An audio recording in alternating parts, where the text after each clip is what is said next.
ત્યાં તો દોડતા દોડતા કોઈ આવ્યા ને ખબર, મહારાજ વધાયો. અમારી મહારાણી કૈકેયીએ પણ પુત્રને જન્મ આપ્યો.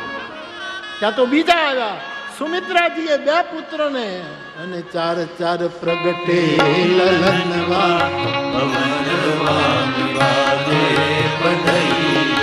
4 લાલન પ્રગટ્યા છે. અયોધ્યામાં વધાઈએ શરૂ થવા માંડી. રાજકોટ ને આ કથામાં થયેલા રામ જન્મની બધાય હો, બધાય હો, બધાય હો. ક્ષમા પ્રાર્થના સાથે કથાને વિરામ આપું છું, કારણ કે આપનો 1.5 કલાક મેં વધારે લીધો. પણ કોઈના જન્મ વખતે કાંઈ આવું ટાઈમ ન હચવાય. એ તો ઈશ્વરનો જન્મ, એ તો નિજી ઈચ્છાથી અવતરે.